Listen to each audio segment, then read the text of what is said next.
marcha sola en esta plaza que ni siquiera tiene signos políticos como la Pirámide de Mayo o la Casa Rosada.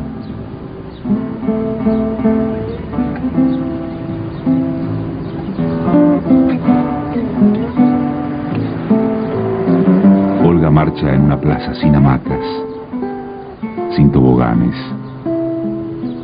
sola.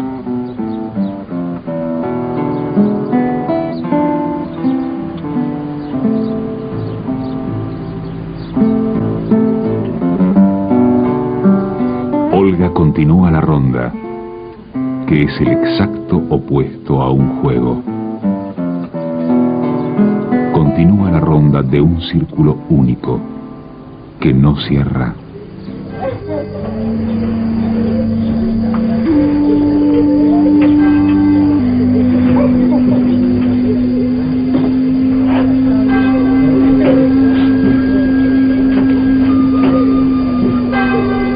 Ningún hombre es cualquier hombre.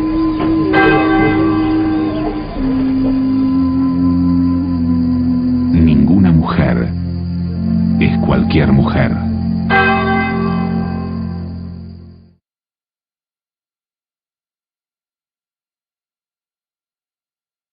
Estamos sufriendo, de veras.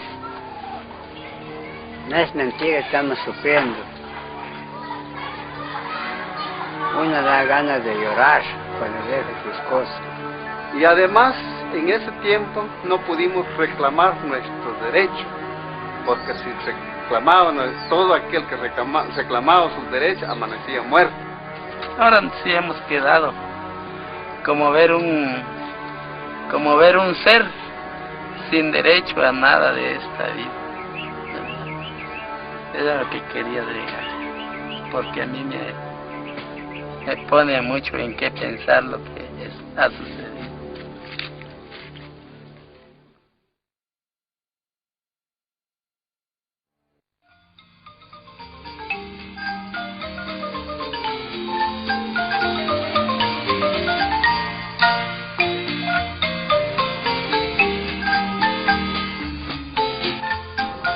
Obviamente el capitalismo se desarrolla a través de relaciones de poder, es decir, no es posible pensar el capitalismo sin relaciones de poder y entonces sin estrategias de acaparamiento o de monopolización.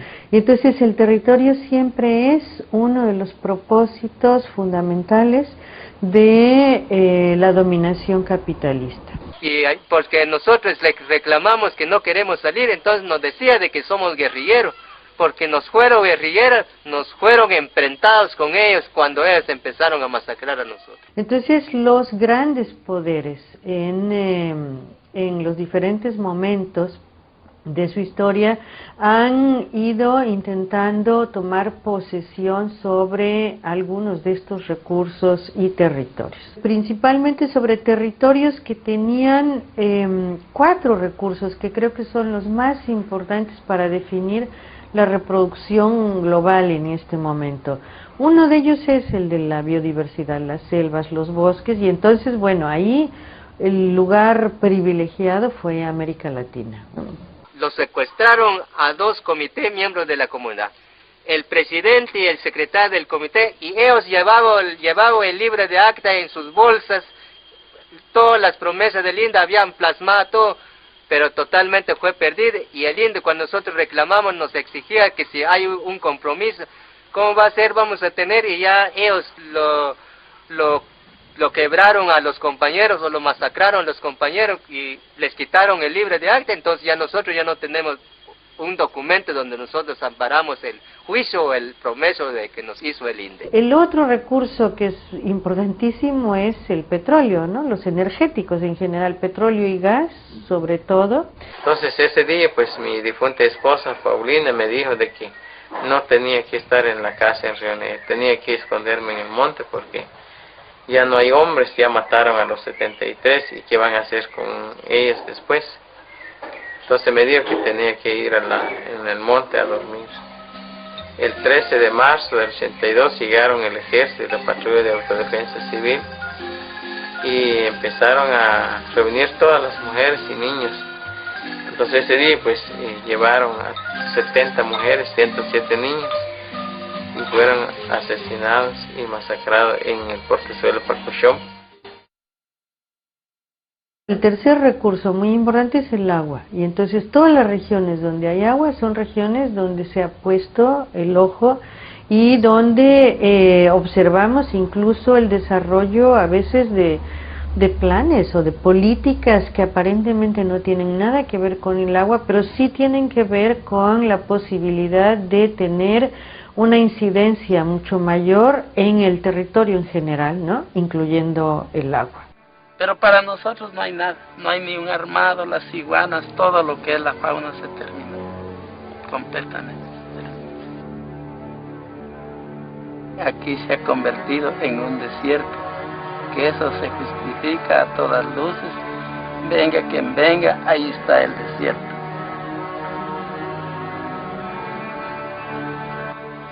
Bueno, entonces se diseña a partir de ese momento una estrategia que avanza, por un lado, con tratados de libre comercio o con acuerdos comerciales que permiten el paso de inversiones,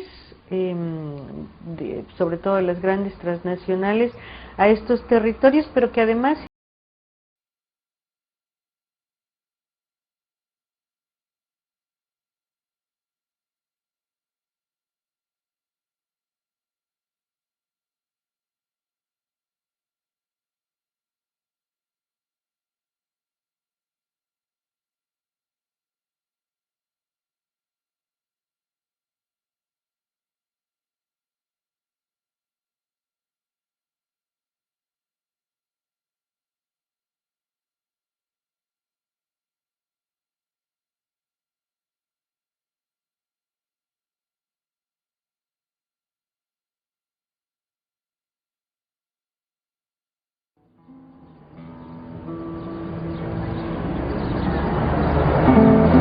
Olga marcha sola en esta plaza que ni siquiera tiene signos políticos como la pirámide de Mayo o la Casa Rosada.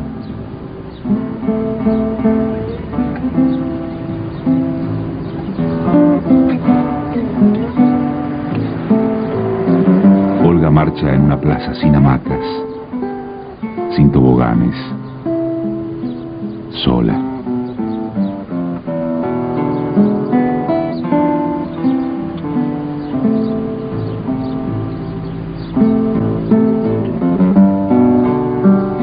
Olga continúa la ronda, que es el exacto opuesto a un juego. Continúa la ronda de un círculo único, que no cierra.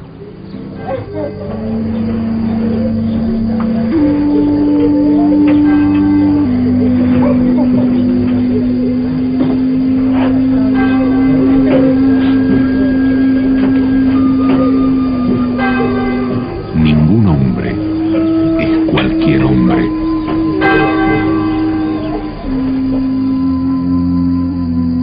Ninguna mujer es cualquier mujer.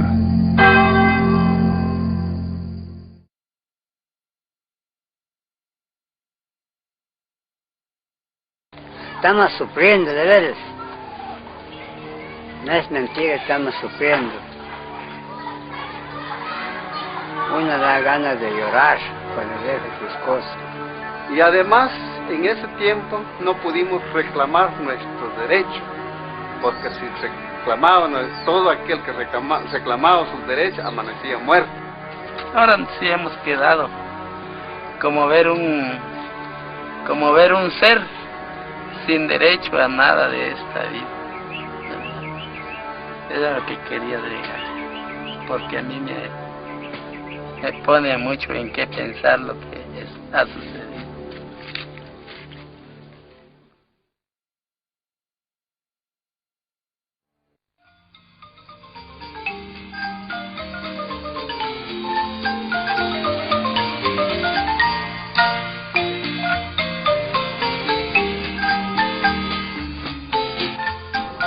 Obviamente el capitalismo se desarrolla a través de relaciones de poder, es decir, no es posible pensar el capitalismo sin relaciones de poder y entonces sin estrategias de acaparamiento o de monopolización. Y entonces el territorio siempre es uno de los propósitos fundamentales de la dominación capitalista. Y porque nosotros reclamamos que no queremos salir, entonces nos decía de que somos guerrilleros, porque nos fueron guerrilleros, nos fueron enfrentados con ellos cuando ellos empezaron a masacrar a nosotros. Entonces los grandes poderes en los diferentes momentos de su historia han ido intentando tomar posesión sobre algunos de estos recursos y territorios, principalmente sobre territorios que tenían 4 recursos que creo que son los más importantes para definir la reproducción global en este momento. Uno...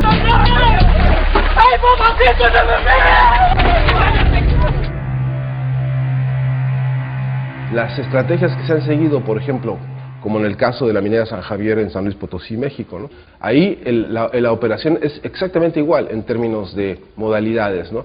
Hay un capital que por encima incluso de las contradicciones políticas que tienen los poderes hegemónicos a nivel de los gobernadores, etcétera, donde se dan contradicciones muy fuertes, incluso por encima de lo que no les conviene a los propios políticos, porque los deja ver como verdaderamente como unos peleles de las empresas. Incluso más allá de eso y con un cinismo atroz, el comportamiento, por ejemplo, de la minera San Javier es un caso típico de una empresa que se asienta en una zona que golpea a toda una región donde hay actividad agrícola, hay organizaciones campesinas que han venido viviendo de esta actividad hace mucho tiempo y que con la complicidad absolutamente cínica de los estados permiten que la minera San Javier opere y siga operando hasta hoy sin haber habido ninguna posibilidad de frenar esta modalidad de saqueo, ¿no? La comunidad fue asaltada. Vinieron un grupo de policías mandado por los terratenientes. Desde entonces se perdió la historia, nos robaron todo lo que teníamos. Se ha venido organizando poco a poco, buscando una educación que se hable realmente de las necesidades de nuestra comunidad.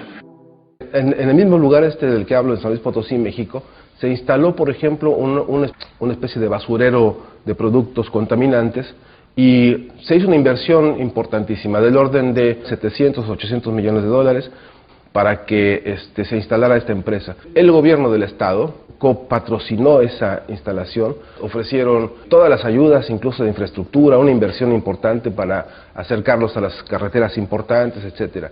La empresa empezó a operar con una primera descarga que ellos colocaron en su terreno que adquirieron además por dos pesos, y lo siguiente fue que se organizó una gran protesta social para frenar la presencia de esta empresa. Las organizaciones sociales lograron paralizar a esta empresa y la empresa demandó al Estado porque no podía operar en virtud de que estos movimientos sociales se lo impedían, ¿no? Entonces, además de otra cosa, la empresa fue indemnizada por el Estado, ¿no? Entonces, uno abre perfectamente la posibilidad de la sospecha cuando sabe que incluso el hecho de que esas empresas dejen de funcionar y dejen de operar es un gran negocio, porque la indemnización que se les pagó quizá representa lo que no hubiera podido ganar por actividades de trabajo la empresa por lo menos en 10 años.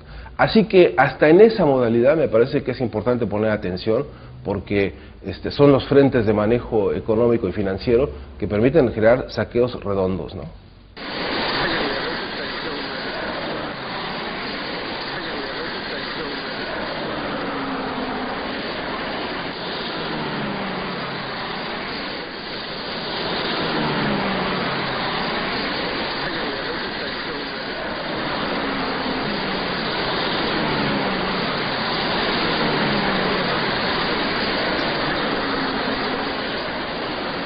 Al menos que él viniera y viera la situación, que no nos mire como siempre nos han mirado, como terroristas, como narcotraficantes, como gente, en pocas palabras, peligrosa, que se meta y él mire la situación de nosotros y el por qué nosotros hay veces recurrimos a lo ilícito. Pero él se da cuenta que allá había gente radicando manual y la avioneta por encima echándole veneno.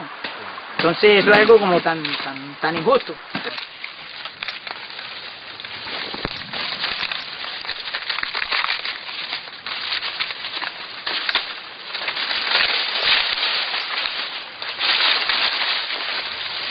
Toda esa tierra, toda esa vaina que fumigaron ahí, todo eso perjudicaron a todo el mundo, porque a uno se le murieron los animales, se acabaron con las plataneras, le acabaron con los aguacates, con todo eso destruyeron, con todo eso acabaron, con las aguas, con el medio ambiente, todo eso lo envenenaron, y entonces todos esos perjuicios los está recibiendo es el pobre, el campesino, que no tiene que ver con eso. Entonces, uno pone sus quejas y el gobierno no oye el campesino, el gobierno oye el que tiene plata. Cuando todos estos planes empiezan a tener oposición de parte de las poblaciones, que se dan cuenta que, bueno, se trata de planes en muchos casos de saqueo, en muchos casos implican desalojos de la población, que son planes que incluso, como el Tratado de Libre Comercio, descapitaliza a las economías nacionales, digamos que las obliga a un encadenamiento hacia el exterior que las hace mucho más dependientes, y entonces, bueno, hay una organización popular que se levanta en contra de todo esto. A partir de ese momento empieza a sentirse como una necesidad la introducción de otro tipo de acuerdos, que son los acuerdos ya propiamente del campo de seguridad. Pueden ser instalaciones de bases militares directamente, puede ser realización de ejercicios militares, puede ser la aprobación de leyes antiterroristas en la mayoría de los países. Es uno de los casos más escandalosos que tenemos ahí para orquestar agresiones y asesinatos y desapariciones de comunidades indígenas enteras, ¿no? Buena parte de la movilización que han tenido que hacer las comunidades indígenas huyendo de la agresión de estas empresas que financian a terceros llamados guardias blancas, es decir, policías pagados o represores sin uniforme pagados por las empresas, y esa es una de las expresiones más concretas en la mecánica de apropiarse directamente de los terrenos. Esto en absoluta complicidad con los gobiernos estatales y federales que, bueno, se han evidenciado como cómplices absolutamente cínicos de este proceso, ¿no?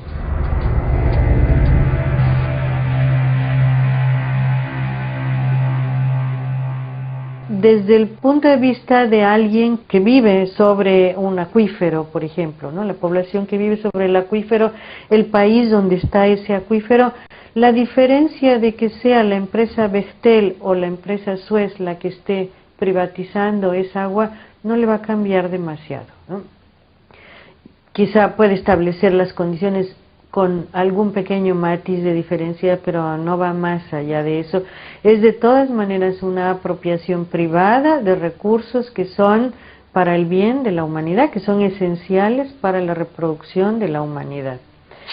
Vea, la que está medio la cosecha del maíz que ella, pero el veneno, vea cómo se quedó, podrido. Entonces ella sí está verde, pero entonces con los días ella se va, apenas ñame se le termina de podrir y ya se muere todo. No, la hoja, pues no es igual. No es igual la hoja de... Muchas experiencias que hay en América Latina son los europeos los que están entrando, por ejemplo, a hacer todos los proyectos de plantaciones de eucalipto para la producción de celulosa. Hay muchos proyectos europeos, muchas empresas europeas en esto, y la contaminación es más o menos la misma, el desalojo de los pobladores es el mismo, o sea, son inversiones capitalistas, no es otra cosa. Que se murieron todito. Allá hay que Juan Miguel, que está, ya, el agua también está secando ahí. ¿Cómo se va a aguantar ya?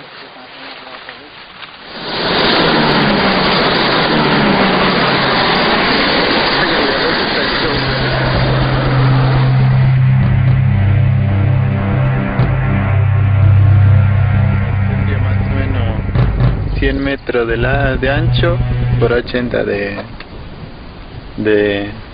largo. Y bueno, teníamos todo acá, teníamos plantaciones, teníamos ahí. Sí, cosechábamos maíz, cosechábamos... Y por el río pasaba por atrás, esto era finca, todo esto. Finca. creciera finca, todo esto. Y ellos me lo han hecho así, me lo han pasado a la máquina.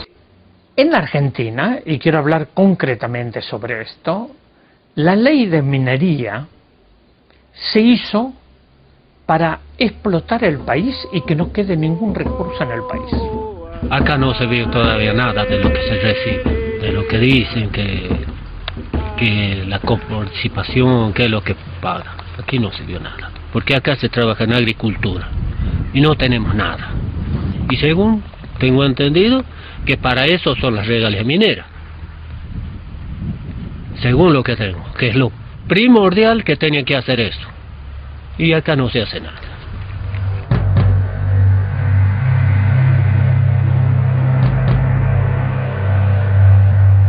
De todos los recursos de explotación de las empresas mineras queda el 1,3% y el resto lo sacan del país.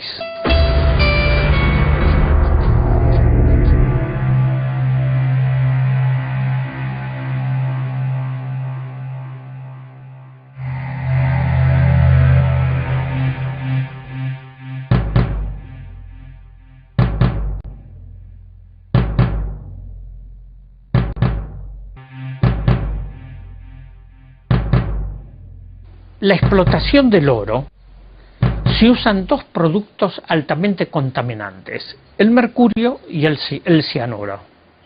Esos productos van a las napas de agua. Al poco tiempo nomás de que la mina empezó a trabajar, ya se empezó a morir los animales. Porque veía agua y ahí caía, porque quedaba lejos las aguaditas donde iban a tomar agua. Tomaban ahí, ya venían ahí por la orilla del río, ahí caía la vaca prácticamente, de ahí por los caballos también.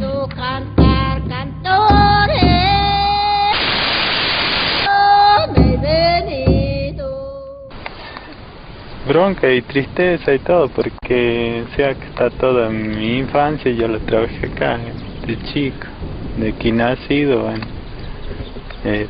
todo esto era... O sea, en un hecho éramos felices acá nosotros. Teníamos todo lo que queríamos, teníamos cosas, teníamos animales.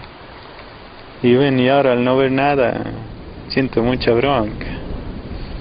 Y esperaría que, qué sé yo, la gente responsable de esto que se haga cargo y reconozca lo que hiciera. Aquí hay un nuevo tipo de conflicto que ha emergido en los últimos años, donde se da entre ciertos sectores del capital, fundamentalmente transnacional, multinacional, frente a poblaciones o asambleas ciudadanas policlasistas, multisectoriales, que incluyen, por ejemplo, en el caso de Esquel, desde poblaciones mapuches, campesinas, hasta sectores de la sociedad rural, local, clase media. Lo mismo con otras características se repite en Gualeguaychú con el tema de las pasteras. Digamos, el fenómeno se va repitiendo en distintas localidades y lugares del país, y que revelan un tipo de conflicto diferente del capitalismo. A mí me parece que frente a estos estallidos, a estas situaciones así que fragmentan la realidad, es importante pensar un modelo de mundo global donde encontremos razones para entender este tipo de situaciones, ¿no? En primer lugar, claramente este tipo de conflictos es del capitalismo global. En todos los casos, uno de los polos está ocupado por una empresa o un grupo de empresas de capital transnacional. O sea que son productos de una lógica internacional y global del capital de buscar nuevos horizontes de reproducción y de lucro. Nuevos horizontes geográficos y nuevas áreas en los cuales reproducir su ganancia y hacer su negocio. Lo que van a hacer aquí, ahí en Fray Bento, es producir la pasta y después se la llevan a Europa para procesarlas y fabricar el papel. El primer mundo en este momento necesita papel y entonces nos usan a nosotros para la materia prima. Cuando aquí se acercaron las papeleras, fueron recibidas como grandes panaceas para nuestra economía. Eran los niños mimados de los medios de difusión, eran los niños mimados de los políticos. Es curioso que nuestro gobernador dijo que como tanto lío por eso de la papelera allí en Fray Bentos. Dice, aquí en la provincia de Misiones tenemos 3 fábricas de pasta celulósica y no hay ningún problema. Yo digo que le pregunten a los peces si no hay ningún problema y que le pregunten a la gente de Esperanza, de Banda, de Libertad, de Piraí y de Capioví si no hay ningún problema, que le pregunten. Tenemos ejemplos como en la fábrica de papel Ledesma, en Jujuy, donde hay un juicio que inició la doctora Olga Aredes, una de las madres de Plaza de Mayo, que murió por la vagasosis, y en esto están los informes médicos, producidos por la polución de la empresa papelera Ledesma. Lógicamente que esto va a acarrear enfermedades, va a destruir el medio ambiente. Hemos partido de la crítica a la clase política y a grandes sectores de izquierda en la Argentina que, por haberse quedado en pensamientos un poco obsoletos, fuertemente antiimperialistas, pero poco comprensivos de cómo el mundo ha ido cambiando en lo que se llama la globalización, no han tenido en cuenta la prioridad que han tomado para las empresas la apropiación y el saqueo de los recursos naturales. Y entonces hemos comparado la minería química, o sea, la minería por cianurización que se lleva adelante en centenares de lugares de la precordillera, de la Patagonia y de muchas provincias, porque ahora se da en Mendoza también, se da en La Rioja, en Catamarca. Y entonces, ¿qué relación hay entre esta minería y los eucaliptus y la pasta de papel de Bosnia? ¿Y qué relación hay entre la minería y la soja, los monocultivos de soja, que ocupan ya 17 millones de hectáreas de cultivos industriales y que han configurado al país como una republiqueta productora de forrajes para los ganados de China y de Europa, ¿no? Entonces tenemos, no solo en el Chaco, sino en lo que se denomina la cuña boscosa santafesina, Santiago del Estero, Salta, Formosa y Chaco, la aparición de los pool de siembra de soja, que vienen para estas zonas por una cuestión muy simple, por lo barato que resulta comprar tierras fiscales. En la provincia no queda casi nada, no quedan, la renta se la lleva todo el sistema y se lleva también los suelos.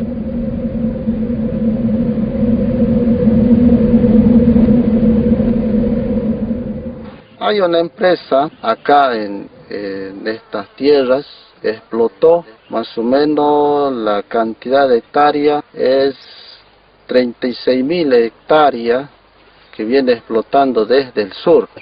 Uno no más allá, uno no puede ir más allá, ponerle, voy a hacer un paso más allá, chocar con el alambre, que bueno, más allá te privatizan ellos, ya que estamos aislados entre medio, ya diciendo, pues, no podemos ir poquito más allá, porque bueno, llegamos a ese alambrado ya que el dueño hay amenaza, tanto como los finqueros, todo. Más allá de que hay enfermedades tóxicas que tiran la química hacia los sembrados y afecta a la comunidad. Esa agua, cuando fumiga el avión así, como se ve que es blanco, ¿ve? Ese es el veneno que tira y cae en esa agua y hacen daño a los animales que tenemos nosotros, porque los animales de nosotros vienen y toman y mueren. Y ese la empresa no reconoce nunca. Nosotros como pueblo, como comunidad, lo único que sabemos es que se desmontan y no se sabe quiénes venden esas tierras, en qué lugares, en qué despachos se hacen esas ventas, ¿no? Solamente se ve cuando ya se producen los desmontes.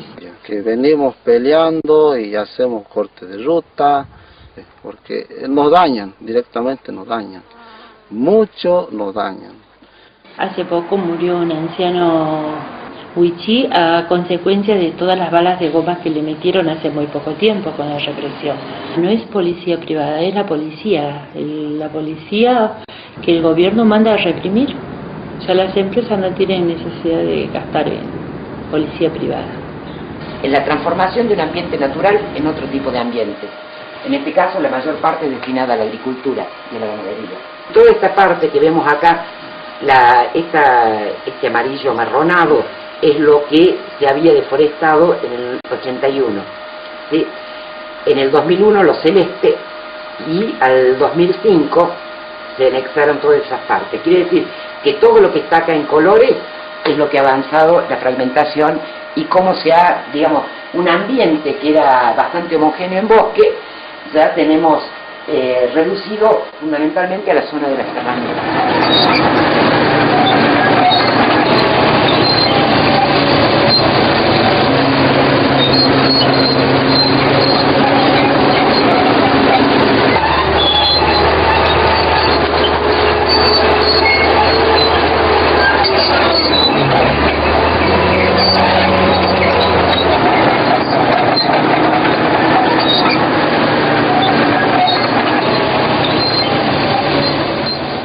El impenetrable dejó de ser impenetrable y es una zona prácticamente devastada.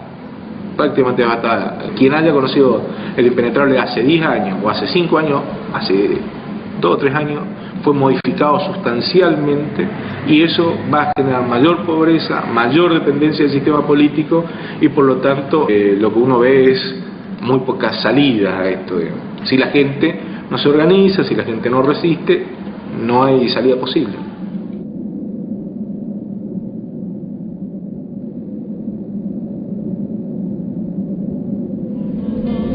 La agricultura industrializada necesita destruir la naturaleza para existir. Es una agricultura productivista que tiene como único objetivo utilizar la naturaleza para producir lucro, para producir ganancia, para producir rentabilidad. Esto produce un absurdo, el absurdo de que en la Argentina hoy producimos alimento para 350 millones de personas y sin embargo no estamos dando de comer a 40 millones de personas que somos los argentinos.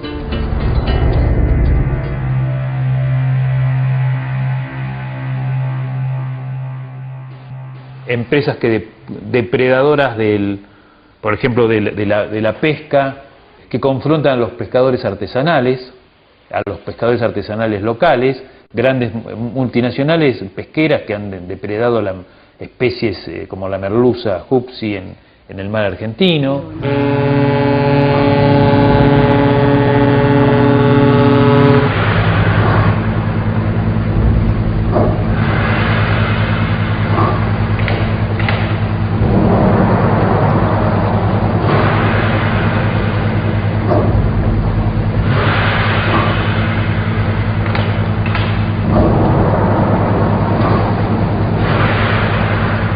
Hay menos. Los barcos antes facevano 2 días, 3 días completavano. Merluza. Ora devono che stare 15 días e tampoco completano, perché non le danno tempo a producir, a pescado, a la merluza. Dios mata hoy, mata mañana. No es solo la merluza, señora Vázquez. Todo porque primero se ha dado autorización a todos esos barcos extranjeros, sea europeas, asiáticas, todo eso, y decir, bueno, llévese 100.000 toneladas de merluza, calamar. Y esta gente no se llevó 100.000 toneladas, se llevó 100 millones de toneladas. ¿Y quién lo controló? ¿Quién lo controló? Nada. Barche greche, barche francesi, barche italiani, barche norveghi, barche di tutti i colori. O le diste permiso? Te pagaron. Y se va todo el oro de Argentina, porque el pescado que llevan de acá, a parte europea un pescado no hay, hombre.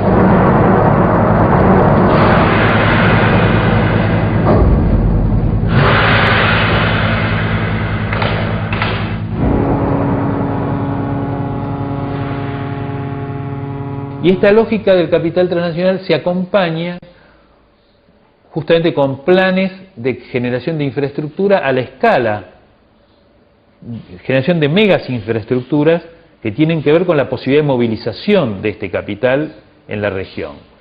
Nos referimos a Hidrovía Paraguay-Paraná, digamos, todo lo que se conoce como los proyectos, las decenas de proyectos que se involucran en el plan IRSA, o yéndonos a la región centroamericana en el llamado Plan Puebla-Panamá, conjunto de carreteras, vías, vías de transporte, fundamentalmente transporte y energía, para sustentar la extracción de recursos.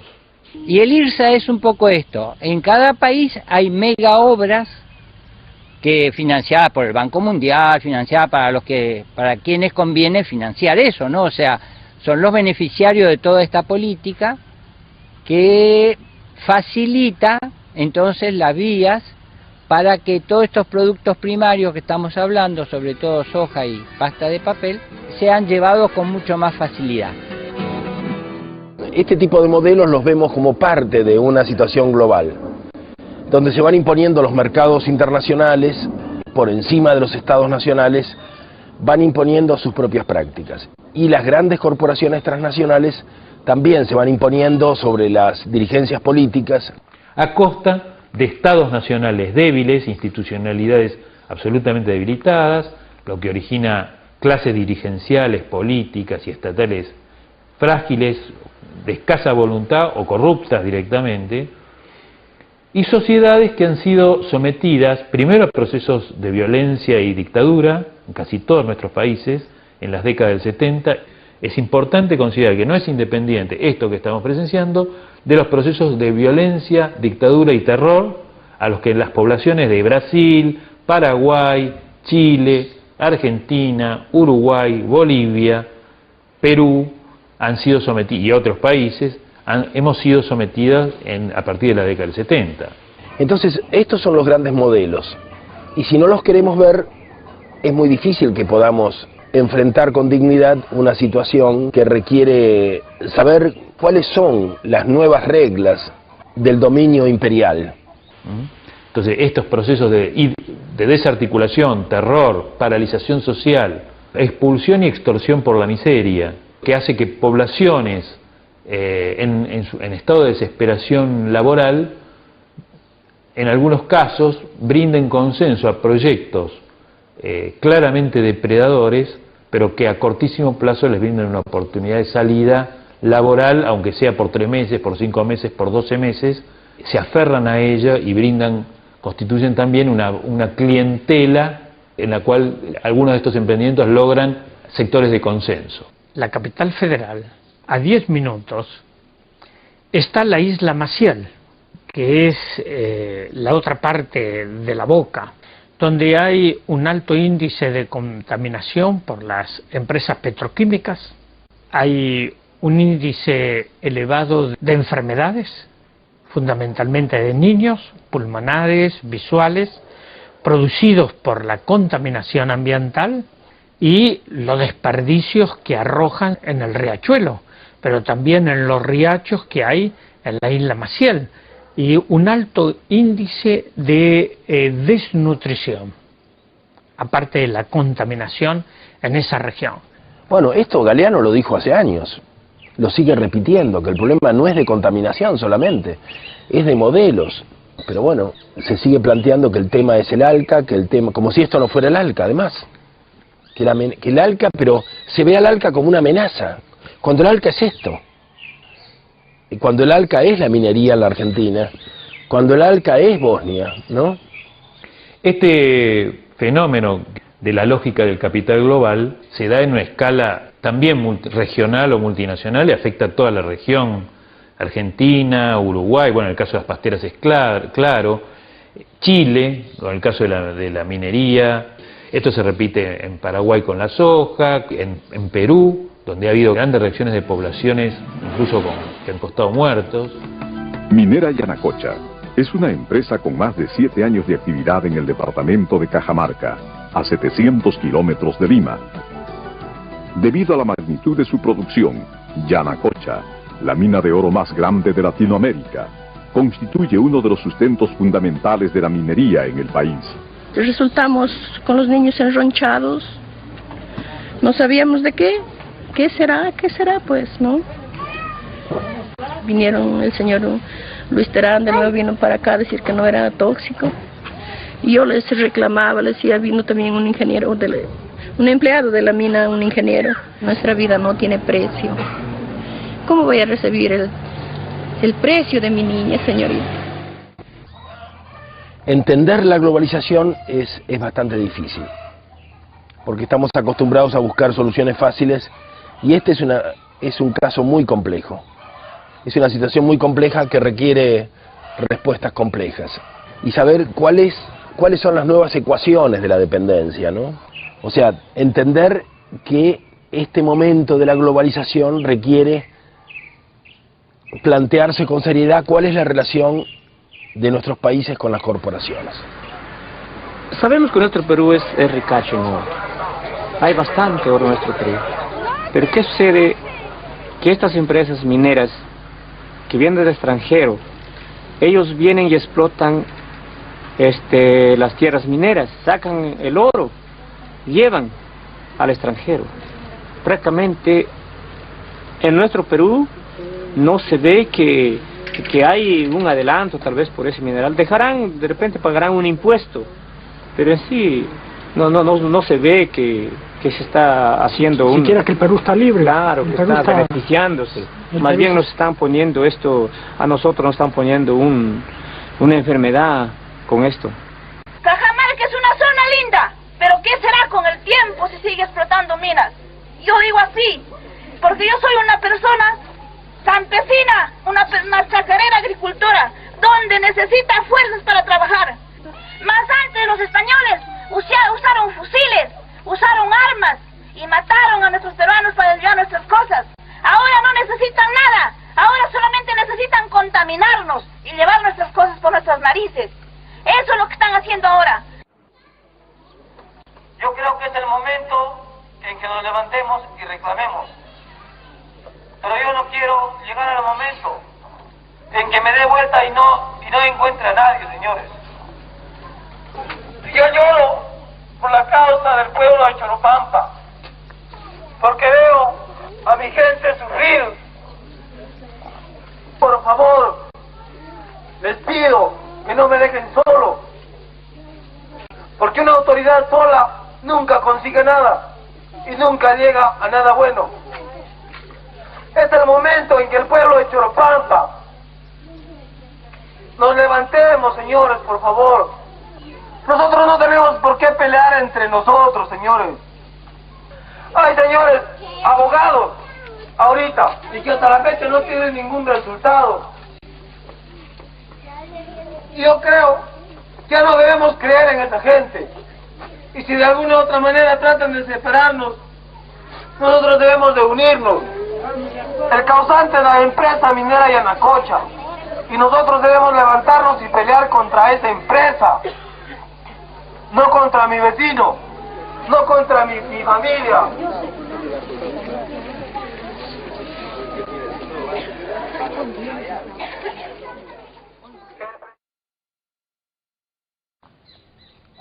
Yo siento que en los últimos tiempos la gente ha tomado una conciencia muy grande de estas amenazas. Quizá todavía no hayamos encontrado el camino para desarmarlas, pero sí los movimientos populares están hallando vías de comunicación como para comparar sus diferentes problemas. Queremos por delante a dar y a dar sentido a todas y todos, hombres, mujeres. No vamos a provocar a nadie, pero nos tenemos que defender. Somos campesinos, somos gente que está luchando por la dignidad y la defensa de su tierra. Tenemos que unirnos más para que logremos nuestros objetivos finales, que es el progreso real y la decisión que tome lo que tomen nuestros pueblos por nuestras tierras.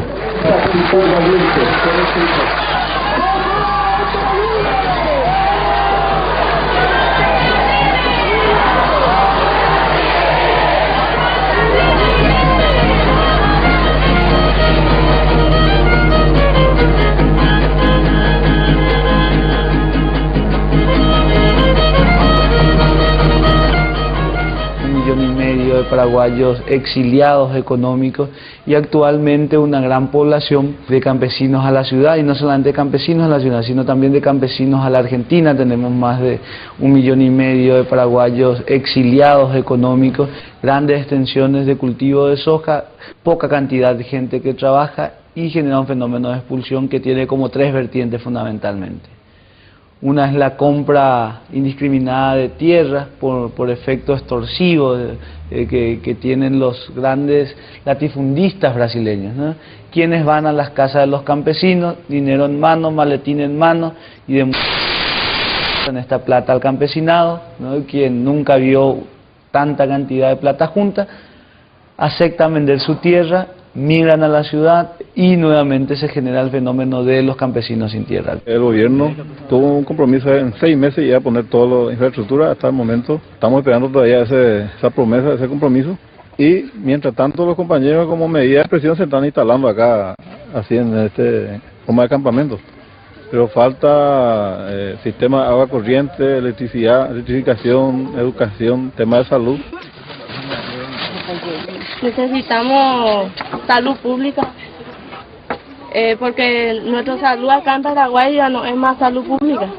Solamente si tenemos dinero no hacen caso, si no, se mueren. Del modelo de sociedad que se va implementando y de las problemáticas no son exclusivas de Paraguay, sino que tienen que ver fundamentalmente con un plan global. El movimiento ambientalista acá en el Uruguay ha venido rechazando desde hace unos cuantos años todo este modelo productivo que se nos quiere imponer a través de las plantaciones de eucaliptus y de pinos, y ahora con esta, digamos, consecuencia que es la instalación de plantas de celulosa. Y nosotros como organización no estamos en contra de la transgénica por ser transgénica.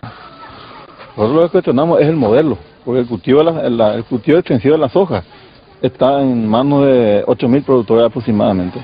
Y hay 250.000 productores que están apenas produciendo por la falta de tierra, la falta de mercado, de precio de sus productos. Y hay 300.000 compañeros sin tierra. Generalmente se aísla al campesino, se van comprando las tierras de alrededor, y cuando se encuentra completamente ya cubierto del terreno de soja del propietario brasileño, se comienza a fumigar. Se fumigan casas enteras, se ha contaminado agua, se han matado animales, han muerto campesinos. No solo nos oponemos por el tema de la contaminación, que eso es innegable, pero además de la contaminación y de ese riesgo sanitario, nosotros nos oponemos porque estamos hipotecando nuestras tierras, nuestra agua. No se van con la contaminación aérea del glifosato, no se van con dinero, entonces se contratan los capangas, ¿no? Que son matones o sicarios que los propios hacendados brasileños están contratando para amedrentar, para ahuyentar a los campesinos que todavía deciden quedarse en su tierra, en su pedazo de chacra, para seguir cultivando. El supuesto propietario, hasta hoy que nosotros sabemos, se llama Jorge Barú y actualmente vive en Argentina, pero hasta hoy nada de documentación. La superficie del terreno es 2.802 hectáreas, aproximadamente estamos ahí instalados 250 personas aproximadamente. Violentamente fuimos desalojados. Acá enfrente, este era mi casa. Primeramente ellos trajeron un tractor y tumbaron y luego quemaron. Y aproximadamente 100 a 110 casas se quemó, violentamente. El tema de las plantaciones de eucaliptus y de pinos ya ha dado sus muestras de que es inconveniente. Inconveniente desde el punto de vista económico, porque no ha dejado nada al país. Cuando hacemos el balance costo-beneficio, podemos decir que el Uruguay más bien ha perdido antes que ganar. Las preguntas son si efectivamente a lo largo este desarrollo que se propone a partir de los megaemprendimientos va a permitir un desarrollo sustentable en el tiempo, donde efectivamente el trabajo tenga una continuidad. Que el Estado no atiende, no tiene políticas agrarias, no se ha llevado adelante la reforma agraria, y como no hay un apoyo al campo, a la producción del campesino, y tampoco se fomenta un cultivo mucho más racional y por sobre todo un cultivo de subsistencia del campesino, lo que se logra es expulsarlo de sus tierras, ¿no? Esta es mi casa. Acá está esta es mi pieza. Acá está el tacuara, mira. Tacuara y carpa, solamente. Entonces ya se está generando cada vez más rápido y más grande un fenómeno de expulsión del campesino del campo y del campesino, no solamente del campo, sino también del campesino del país, ¿no? Si las plantas se instalan, sabemos que va a haber 250 trabajadores en el funcionamiento de la planta, y entonces decimos, aquellos puestos generados por el turismo, los que genera la lechería, desaparecen. Los puestos generados por la pesca, por la apicultura, que en este momento son muchos, de la ganadería, de la agricultura, no solo la tradicional, sino también la orgánica. Decimos nosotros que hay como 4 M's que están rigiendo un poco la vida a nivel global, ¿no? Una primera M tiene que ver con la materia prima, fundamental, el control de los recursos naturales, el control de la producción fundamental a nivel global. Y en este sentido se ha impuesto que el modelo de producción debe ser, primero, el agroexportador. En segundo lugar, tiene que ser el monocultivo, continuar con el monocultivo y fundamentalmente monocultivos que tengan que ver con la producción de soja transgénica o de transgénicos fundamentalmente. Y a partir de esto desarrollar tecnologías que permitan la explotación de estos recursos, ¿no? Tenemos la sospecha, yo diría la certeza, de que no hemos tenido la información a nivel ciudadana necesaria para la evaluación de estos procesos. Por empezar, no ha habido información suficiente sobre la ley de forestación. Nosotros decimos que con respecto a la forestación, el trabajo que se ha brindado ha sido totalmente inconveniente. Un trabajo muy mal pago, zafral, en condiciones infrahumanas, que se han comprobado que se trabaja hasta en régimen de semiesclavitud. Lo segundo tiene que ver con la mano de obra, ¿no? El control de la mano de obra. La expulsión del campesinado de sus tierras genera un fenómeno de urbanización, por lo tanto se crea una masa de desempleados bastante grande, donde se comienzan a instalar empresas maquiladoras. Paraguay tiene varias empresas maquiladoras, donde el nivel salarial, el nivel de reconocimiento de derechos es nulo, es realmente inexistente, por lo tanto la flexibilización y la desregularización laboral, que son lo mismo, comienzan a funcionar y cada vez la gente va perdiendo más derechos. Los contratos que se firmaron con la empresa Botnia y ENSE en su oportunidad de parte del Estado uruguayo, no hemos tenido los elementos. Tampoco hubo un instrumento que hubiera sido interesante utilizar en nuestro país, por ejemplo, un referéndum sobre la instalación. Es decir, Uruguay constitucionalmente tiene la posibilidad de un referéndum sobre las instalaciones. Esto no existe. La tercera M tiene que ver con la militarización. Estos dos fenómenos del control de la materia prima, de la mano de obra, necesariamente crea procesos de resistencia. La gente se está organizando, la gente se está movilizando, la gente está reclamando. Entonces, como se generan estos procesos de resistencia, la única forma de control es por medio de reforzamiento de la seguridad a nivel de cada país y a nivel de cada estado. Que hay que tener en cuenta que el proyecto no son solo las 2 plantas sobre el río Uruguay, sino también 5 plantas de celulosas más. La cuarta M tiene que ver con los medios de comunicación, ¿no?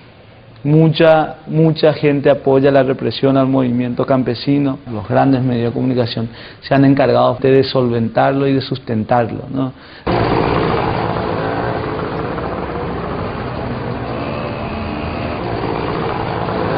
Y cuando digo plantas, es importante remarcar que son megaplantas, con una enorme producción por toneladas anuales de la celulosa.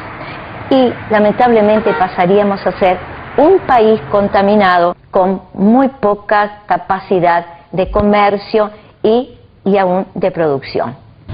Allí hay también una pregunta de reflexión sobre el tema nacionalismo, sobre el tema del progreso que se dice, sobre inclusive la cultura popular. Uruguay es un país del por lo menos tenemos. La cultura de la resignación, por lo menos tenemos trabajo, por lo menos tenemos esto, por lo menos tenemos aquello, cuando en realidad deberíamos tener un poco más de autoestima. Nosotros nos oponemos rotundamente a la instalación de estos proyectos de plantas de celulosa, de monocultivos, tanto de eucaliptus como de pinos. Decimos que se vayan a sus países de origen, que podamos acceder a un desarrollo sustentable, a un desarrollo solidario, en donde se tenga en cuenta, sobre todo, la vida de la gente, no solo del presente, sino también de las generaciones que van a venir. El cono sur está lleno de agua. Fíjate vos que justo en la República de la Soja, denominada por el Pentágono, en las áreas de Paraguay y Argentina, fundamentalmente, están sobre lo que es el acuífero guaraní.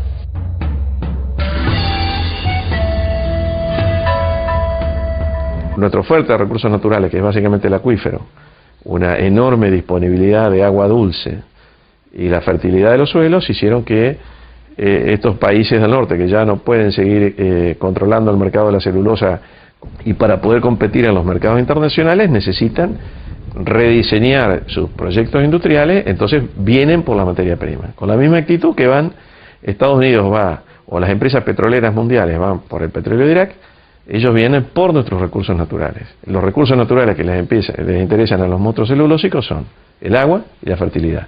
Y han hecho un diseño industrial sobre la cuenca del Río Uruguay, que si nosotros no lo enfrentamos y ellos finalmente logran instalarlo, significa el fin de la naturaleza de la región, significa la contaminación de los acuíferos y significa aparte un proyecto que económicamente es atroz. Se van a apoderar de la tierra, se van a apoderar de los recursos naturales y van a destruir la naturaleza. O sea, se viene una catástrofe absoluta. Es un plan global, que es un plan que tiene varios vértices. Acá lo primero que hacen es pasan herbicidas orgánicos, agarran la tierra, con herbicidas orgánicos matan toda la vegetación nativa, por lo cual matan toda la biodiversidad, todos los animalitos, pajaritos, plantitas que crecían acá no pueden crecer más, porque los tipos químicamente los determinan.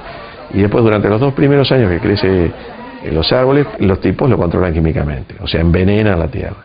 Entonces cuando termine esta historia, estos suelos que han tenido una oferta de fertilidad que ha permitido que aquí haya cultivos orgánicos, que haya miel, que haya industria láctea, que haya una buena explotación agrícola-ganadera, van a quedar inutilizados, van a ser transformados en desierto. Y estas multinacionales que vienen por esos recursos, una vez que terminen los recursos, irán a otro lado. Se está cambiando los paradigmas en cuanto a que las legislaciones penales cada vez son más duras para hechos que tienen que ver con la organización, para hechos que tienen que ver con la reivindicación de derechos. Hoy, en general, en casi toda Latinoamérica, hay una judicialización de la protesta que termina en una criminalización. ¿Y nosotros qué? Nuestro proyecto de vida, nuestra historia, nuestras opciones. ¿Nosotros qué? Con este modelo no estamos jugando la vida, porque aquí ya no... Los fenómenos de privatización no pasan por privatizar empresas públicas nada más. Aquí nos están privatizando la vida fundamentalmente, porque lo que se nos van a llevar son el agua, son la biodiversidad, es la naturaleza la que nos van a quitar, la que nos están quitando.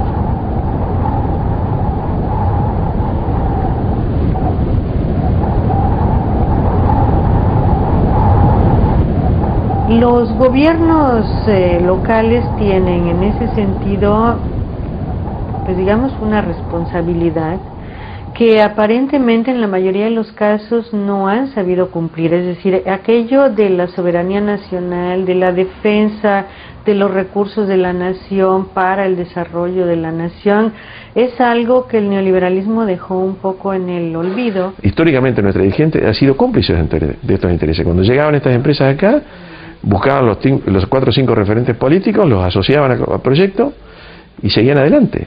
¿Cuántas veces hemos visto esa película? Por eso la desconfianza de la gente aquí. En la mayoría de los casos lo que podemos constatar es que el señor se puede llamar González o Pérez, pero generalmente son empresarios o que están asociados a capitales extranjeros o que se ocupan de ser gestores de esos capitales extranjeros y que muy rara vez tienen proyectos de desarrollo propios, ¿no? Y el problema es que los gobiernos latinoamericanos, en la mayoría de los casos, son representantes de esa franja de la población generalmente, ¿no? Entonces, la ciudadanía completamente desprotegida de las instituciones que se supone que han sido construidas y que legitiman su existencia y su actuación, y de los gobiernos en que representan a los intereses de la población, demuestran una vez más que no es así. Vemos como en distintas circunstancias, con distintos motivos, el Estado se muestra ausente y cómo la ciudadanía se tiene que autoconvocar, autoorganizar para protestar o para intentar darse una respuesta que sus representantes no le están dando. El caso concreto de la mina en Esquel, el pueblo resistió, se puso de pie y dijo no, porque están a 6 kilómetros de la ciudad. Lo que quiere decir que esto sería la muerte del pueblo de Esquel. Y esto no fue que se frenó la instalación de la mina porque el gobierno actuó con políticas públicas, no. Esto se frenó por la reacción del pueblo en la resistencia para revertir esa grave situación. Por lo cual el tema va más allá, digamos, de los discursos y los caracteres digamos, de las ideologías, y refiere a un tema estructural, es la impotencia de los estados frente al capital multinacional, el fondo de la cuestión, y la emergencia entonces de respuestas ciudadanas autoconvocadas y directas como autodefensa frente a estas intervenciones.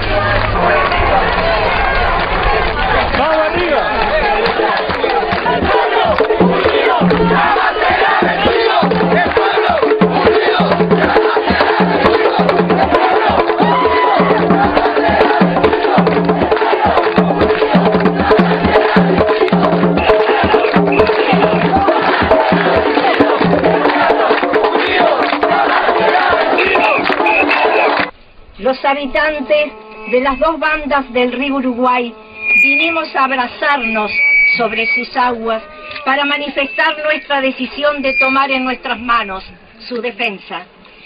Expresamos pacíficamente nuestra oposición irrevocable a la instalación de industrias contaminantes en la región, particularmente la de las grandes plantas de celulosa. En el espíritu de defensa del patrimonio que nos legaran San Martín y Artigas, por derecho propio y por obligación con nuestros hijos y los hijos de los hijos que quieran habitar nuestra región, decimos no a las plantas de celulosa, sí a la vida. Los movimientos populares están hallando vías de comunicación como para comparar sus diferentes problemas.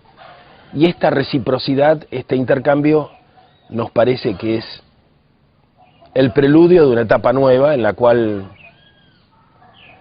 podemos todos encontrar, dibujar, construir un modelo de país diferente, con un Estado fuerte que tenga un objetivo y una estrategia, no como ahora que a los gestos obscenos del menemismo los reemplazaron con discursos de izquierda, pero las relaciones carnales quedaron exactamente igual, y que se dan en torno a las pasteras, a la biotecnología, a la minería. Ahí es donde está el corazón, no en los gestos de alcahuetes del menemismo. Eso era accesorio, ¿no? Y si le pones un discurso de izquierda también es accesorio, porque lo que hay que cambiar es la política.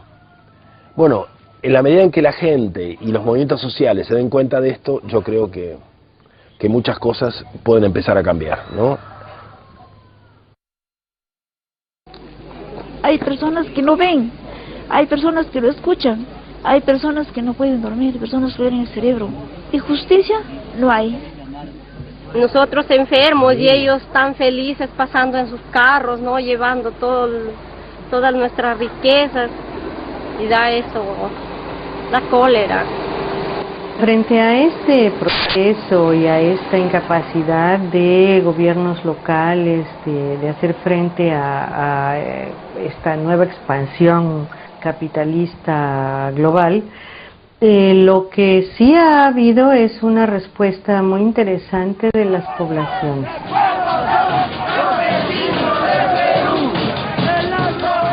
Soy alcalde electo del Centro Poblado Menor San Sebastián de Choropampa y yo desde el 1 de enero asumo la responsabilidad del cargo y tengo que presionar al gobierno y presionar a Minera Yanacocha que asuma su responsabilidad, porque de caso contrario vamos a bloquear la pista y no hay paz en Cajamarca.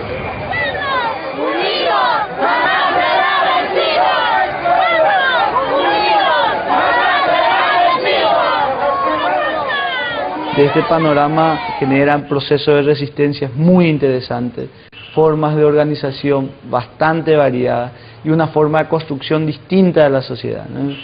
Se han ido organizando movimientos de distintos tipos.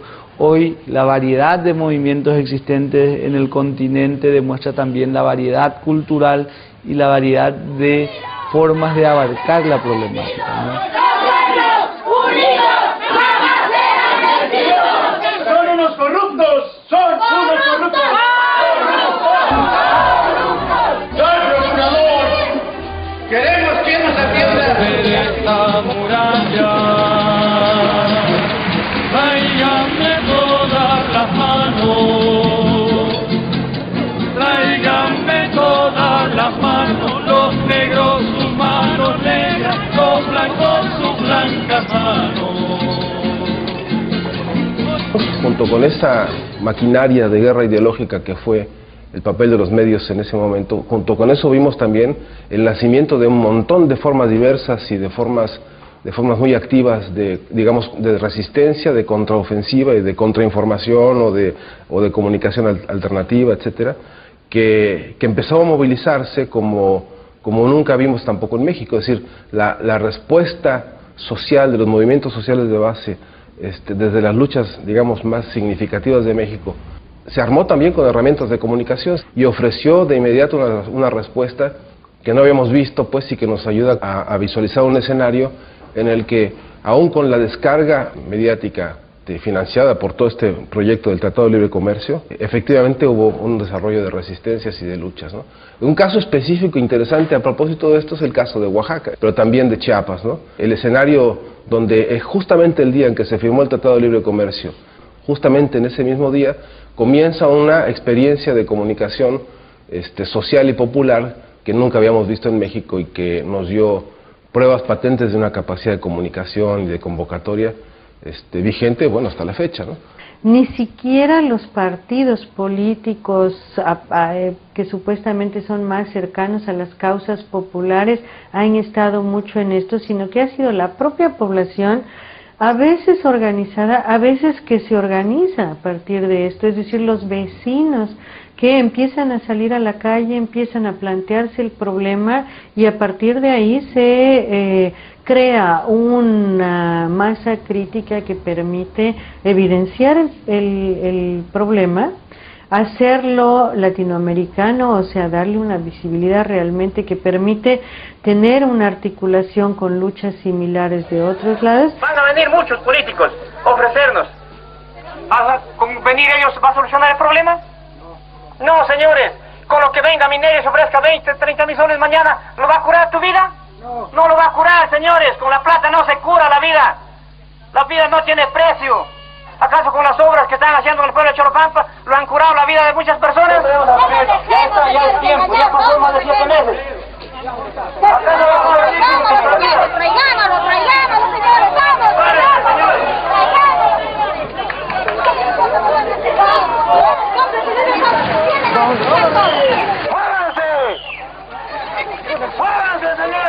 Creo que es importante recalcar que las luchas en general, las resistencias que se han venido organizando han tenido logros a nivel continental.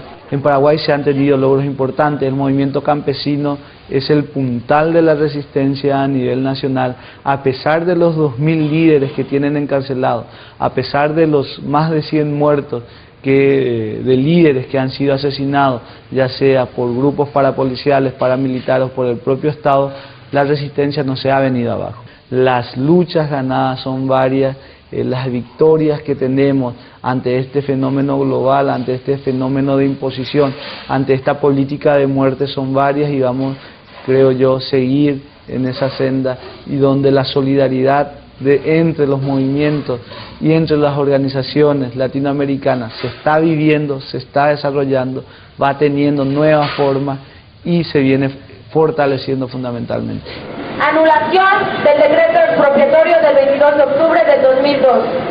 Liberación de los presos de conciencia del Frente de Pueblos en Defensa de la Tierra. Así de que ahora entienda, Montiel. Aquí mis tierras no se venden. Esta es la respuesta del pueblo. No queremos aeropuertos.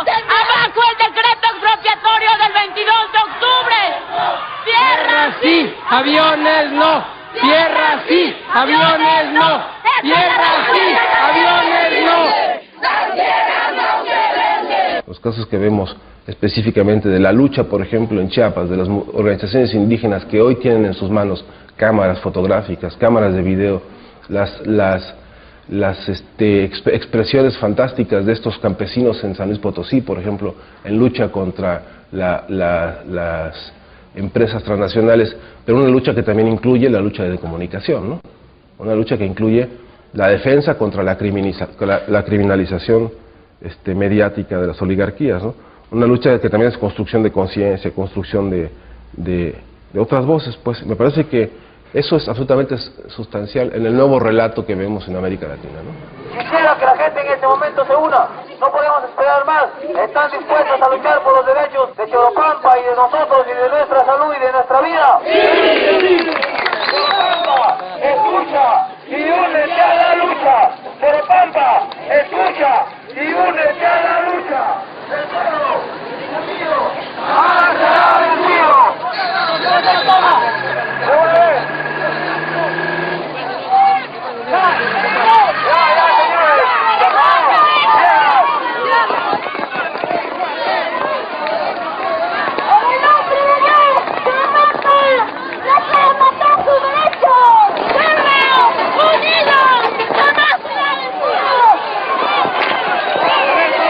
Convenios por privatización del agua con grandes empresas transnacionales han sido echados abajo por la población organizada, es decir, la ciudad completa con todos sus sectores que incluso se contraponen en muchas otras cosas, se ha levantado en contra de estas privatizaciones, ¿no?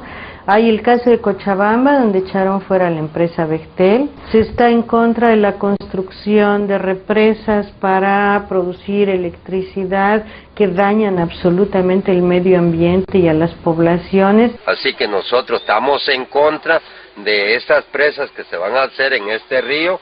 Luego estamos en contra del Plan Puebla-Panamá, porque allí es donde ellos están logrando la oportunidad de firmar a espaldas de nosotros y que ellos lleguen a hacer un buen negocio para hacerse de buen dinero y nosotros los pobres más a la ruina. Así que con esto pensamos que no vamos a la vida, sino vamos a la muerte. Tenemos que luchar, tenemos que levantarnos, ¿verdad? Como decían unos ahí que bien lindo, otros decían, pues nosotros nos vamos a morir, pero nos vamos a morir luchando.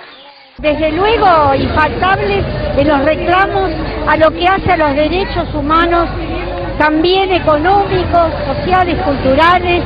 Decimos no al saqueo, no a la contaminación, no a que la gente tenga que comprar el agua en un país donde nos sobra el agua.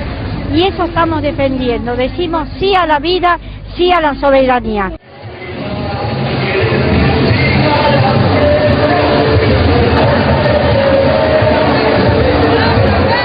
Yo soy de la Asociación Argentina de Abogados Ambientalistas y estamos acá sobre todo porque la contaminación, por sobre todas las cosas, es una gran injusticia. El país está viviendo un caos ambiental, está a merced de los grandes capitales internacionales, que son los que deciden el ordenamiento territorial argentino.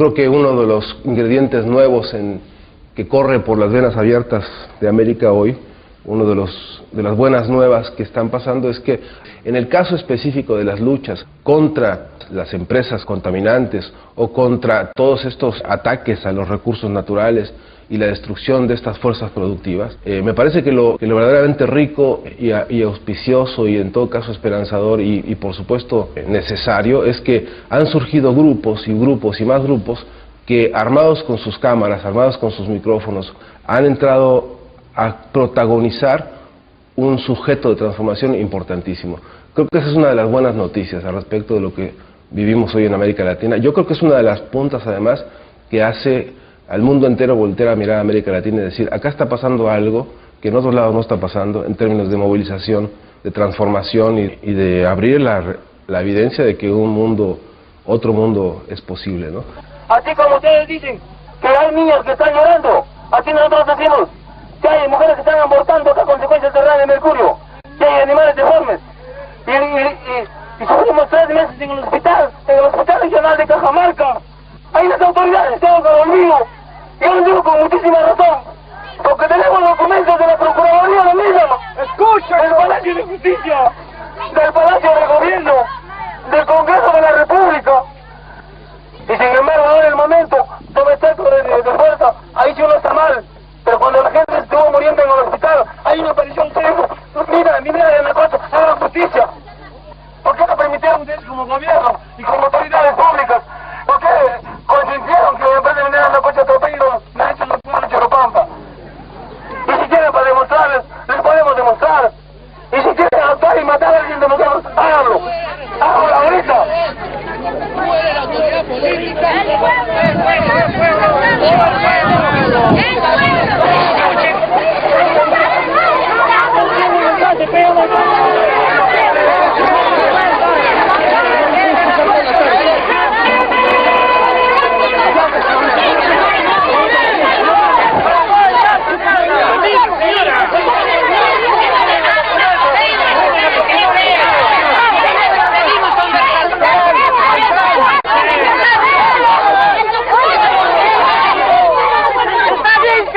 Hijos están envenenados. Está bien que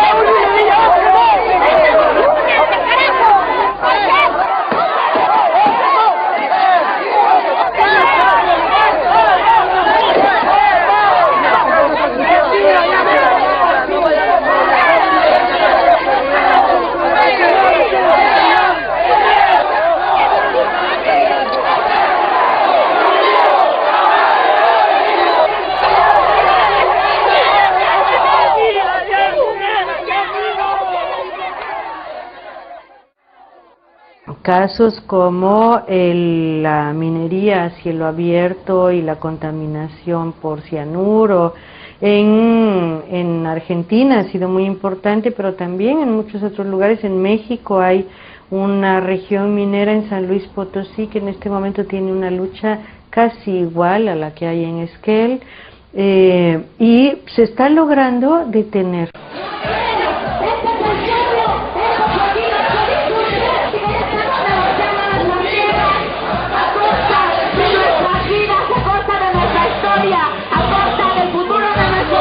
Dada la negativa de las comunidades ejidales respecto al proyecto original, el gobierno de la República ha tomado la decisión de realizar los trámites conducentes para dejar sin efecto los decretos expropiatorios.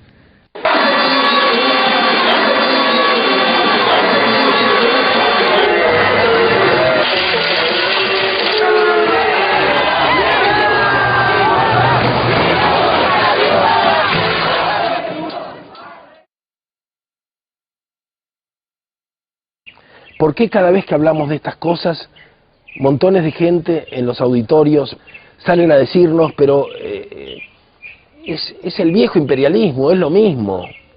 ¿Por qué les preocupa decir que es lo mismo? ¿Y por qué nunca hablan contra la soja, ni hablan contra las pasteras? Y no se dan cuenta que le están haciendo el juego a la globalización. Entramos a hablar de rentabilidad, terminamos hablando de cómo disminuir los costos, dejamos de hablar de calidad para hablar de cantidad. Inevitablemente tenemos que hablar de cómo aumentar la escala para disminuir los costos. Estamos hablando de forrajes y de balanceados para alimentar animales, porque ya la producción familiar se considera que no es económica, no es rentable. Cuando dejamos de hablar de la producción familiar, dejamos de hablar de la familia rural y terminamos hablando de economías urbanas y de cultivos industriales en el campo, y no importa por qué camino llegamos, pero estamos en lo mismo que las empresas. Terminamos hablando de los mismos grandes temas de la deshumanización del planeta.